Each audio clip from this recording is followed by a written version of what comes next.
back with another video. This is going to be a Mort video. This is a compilation. I have no idea if I've seen these videos. If I did watch them, then of course I'm just going to end this video like right here and there, but I'm pretty sure these are videos that I have not seen.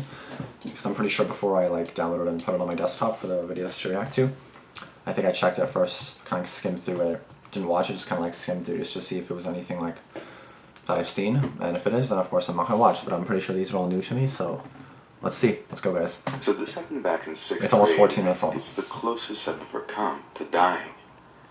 At the school I went to, we always used to have some big end-of-the-year field trip. We'd usually go to some city and look at all the important or historic buildings, have lunch, learn some things, and leave.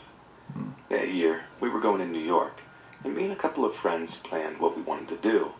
We wanted to go do our own thing, go shopping, get some new clothes, that kind of thing. Only when we got to school the next day, the teachers made it really clear we had to stick with the group. But since we were all stupid, rebellious 6th graders, we decided we'd just have to work around that. On the ride to New York, me, my friend Olivia, and my friend Devin decided we were going to leave the group and do whatever we wanted. Our class was pretty big, almost 60 of us, because they put 5th, 6th, and 7th graders together. So we thought if we weren't gone too long, nobody would notice. No, they'll notice. We had brought money and we had planned on buying tons of stuff, because even though we were a big class, we lived in a small town with only a couple of stores. Olivia loved shopping, and she had actually researched the area we were going to be around and picked out all the good stores. She even made us a little map. She was good at that kind of stuff. Okay. Anyways, when we got to New York, Devin chickened out because his parents were pretty strict, and he didn't want to get his phone taken away again. Olivia and I just decided that he could just give us some money and we'd buy his stuff for him. So we did that, and after they herded everyone off the bus, we kind of lingered back. We were right about them being distracted by everyone else because we got away no problem. Olivia's map worked out pretty good, and we were gone probably around 10 or 20 minutes before things started getting crazy. We had just left the store, and Olivia was carrying her shopping bags when this guy noticed us. It probably wasn't hard to pick us out. 2 little 6th graders walking around alone, carrying a ton of clothes. He started calling out to us, saying how he could buy us more clothes, all the jewelry we wanted. I'm good. And if only we would just come with him. No, I'm good. We didn't believe him, of course. We just kept walking, heading on to the next store. Only this guy wouldn't stop talking. He started following us now, and getting kind of angry that we wouldn't answer him. I told him to buzz off because I thought that he would take a hint. There were tons of people around, and we figured he couldn't really kidnap us in front of 200 people. But he kept following us, and he started getting a lot closer. He had probably been 30 or 40 yards back, where we could barely see him over the people, but now he was only 15 or 20 feet. And that's when we started panicking, because God, there's a potential kidnapper after us, and we had no idea where the group was. That's why I don't leave your fucking group. From the sidewalk and head down into some alley because we figured people would call out the guy if he started following us. But of course, you're gonna go into an alleyway. New York, and everybody else was wrapped up in their own little problems. Stupid So now people. we're walking down this dark alley, and this guy is still after us. That's smart. He fell a little back, probably back to about 30 feet now, but now he's not pretending to be a good guy. He's talking about how he's gonna kill us, and how they're never gonna find our bodies, and how much fun he's gonna have with us. And he's smiling this deranged grin. Look at his eyes now. His eyes are like bleeding now. We're both on the verge of tears now, because we figured this sociopath is about to have his way with us. Olivia just decides to drop her stuff and yells, "Run!" So we both start booking it, and we're probably around halfway through this alley. But then she turns around and she screams. So I turn around and I see this psychopath is now running after us too, and he has a knife. We're both screaming now, and I'm running faster than I ever have before, and we just run out of the alley back into this crowd of people.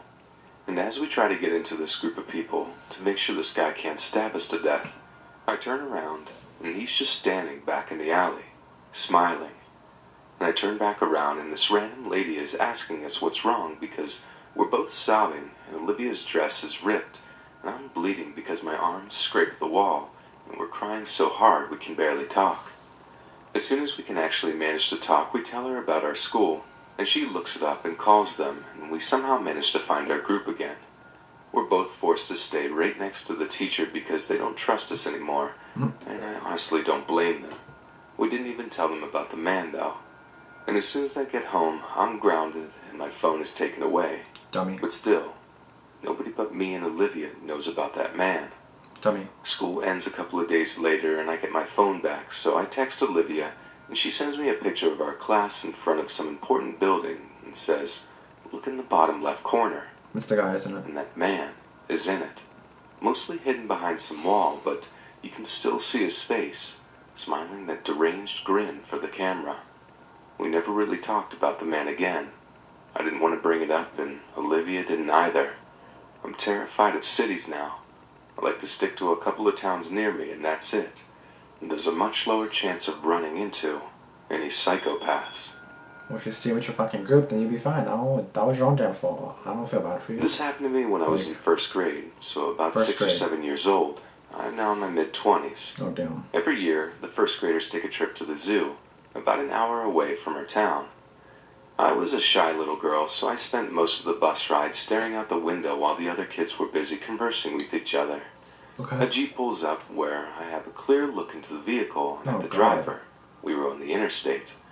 I'm seeing him playing with something under his shirt, all the while looking at me and then back at the road, We all know what he's back at playing me with. and so forth. One hand on the wheel and the other fiddling with whatever was under his shirt. I couldn't keep my eyes off of him, fascinated about what he was hiding. Oh, we know what Then he he's doing. lifted his shirt. And yep, I got a good look at what he was playing with the whole time. He freaking waved at me. Granted, I was a little girl and had never seen one before, nor did I understand why he was doing what he was doing. A girl that was near me asked what I was looking at, and then she got to see for herself. She started hollering, and I swear to God, all the kids on the bus ran to the window to see what was going on. Everyone went to go look The in your Jeep first gunned graders? off, and I'm sure it got off the next exit. I remember telling my mom about it when I got home, but then I just sort of blocked it out of my mind. It was only several years later, when I had 2 daughters of my own, that I recalled this event. And just last night I was talking to my mom about it, wishing that I had been more mature and had thought to get his license plate number or When something. you were like 6 or 7, what are you All I going to know? remember is that it was a Jeep or SUV of some type and some middle-aged white guy. I just hope and pray to God that I, nor any other child in their life, ever has to go through or see something like that again. Because as a kid, you're not really going to know When what's I was going in on. high You're just going school, to my think, oh, two what the fuck's closest that bitch friends doing, were you know? Colin and Eric. They were both tallish, skinny guys. I was a small young woman who, as a 16-year-old, could pass for 13. One night we went for a walk.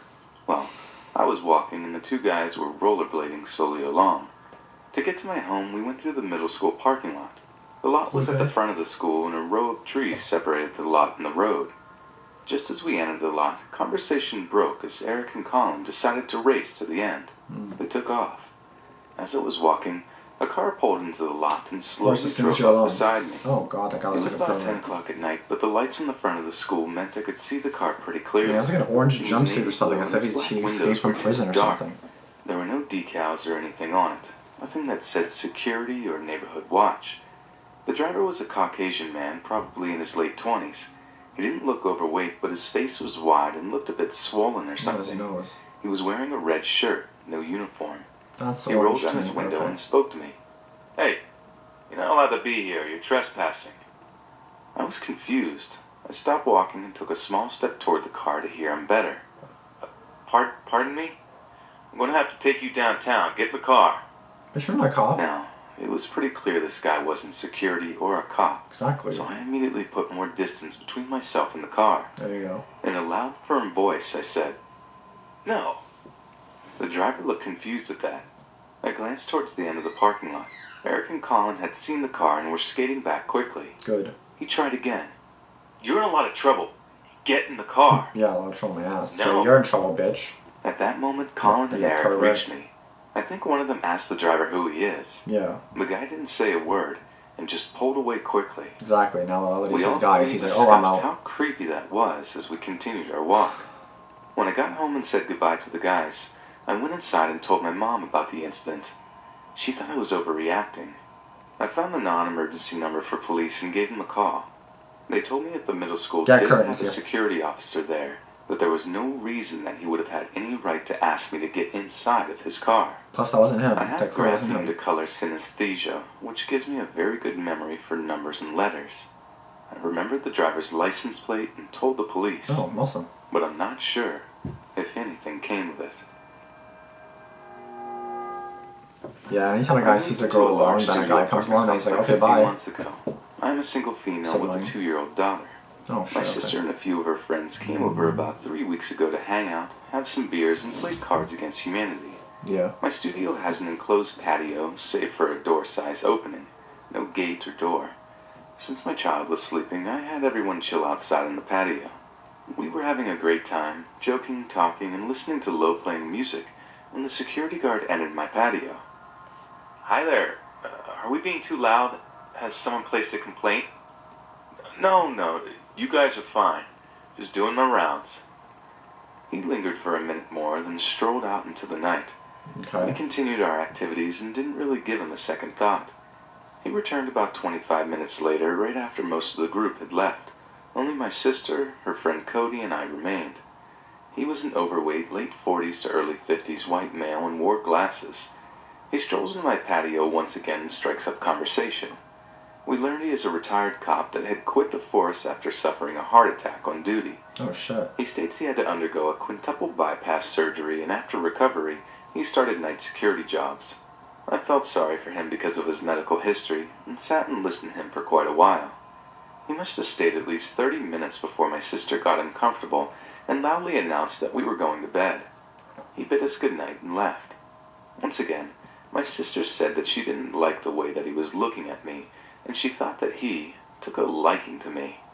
I initially told her she was reading into it too much and that the dude was just lonely and had a long shift ahead. Yeah, we'll see. A week and a half later, my sister is visiting again and we are sitting inside my place talking. My studio has a black screen door, which is visible to see through, and a wood door. I had the screen locked and the wood door wide open to let some air in. My sister is talking to me and I have the sensation that someone is looking at me, so I Well, now you glance have no up. fucking curtains either, The you fucking security guard dummy. is standing at the doorway of my patio, staring. I say hello, and he jerks forward, as if expecting an invitation in or something. But I turn my attention back to my sister, and when I glance back again, he's gone. This week on Tuesday, I took a shower and threw on my red silk Japanese-style robe. Curtains. I was washing dishes for about 25 minutes and had poured a glass of wine. I turned from the kitchen to sit on my couch, and I strangled a scream.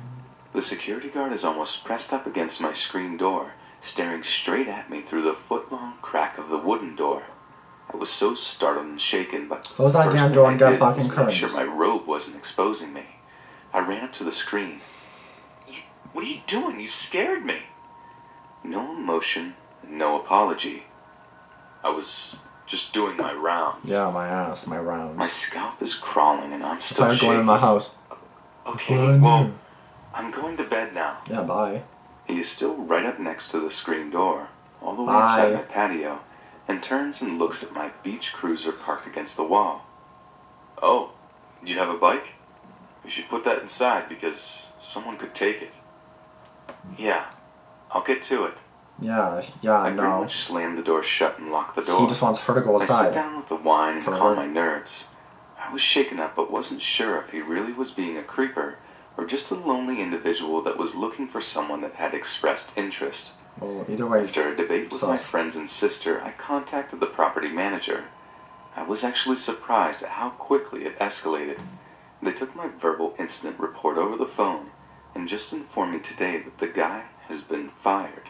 Oh shit. The property manager told me to call the police if I see him on my premises again. Yeah, so well, good thing you did that, because now you find out that he's dangerous or something, because he was fired like right away, so. Well, shit, man. Well, it just goes to show. Anybody that looks sus, anybody that may look sus or may not look sus, they can definitely be sus, you know what I mean? Like, you gotta watch out.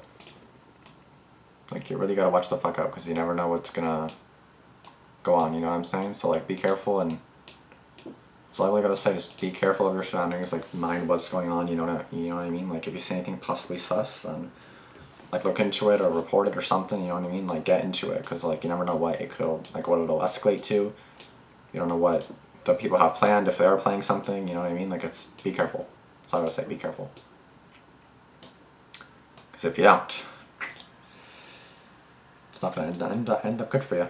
And that's just how that's just the way she goes. So be careful, my dudes. Be careful. One second. Okay. That's going to be it for this video though. Please be sure to comment down below what you guys thought of this video. If you have any like other suggestions, of course, be sure to let me know. And of course, just also, you know, let me know if you guys have any more suggestions. I just said that. Be sure to subscribe. Be sure to like if this video if you're new. And again, be sure to stay tuned. I have 2 videos coming out at noon every day, so be sure to have those post notifications on. And I'll see you guys in the next one. Peace out.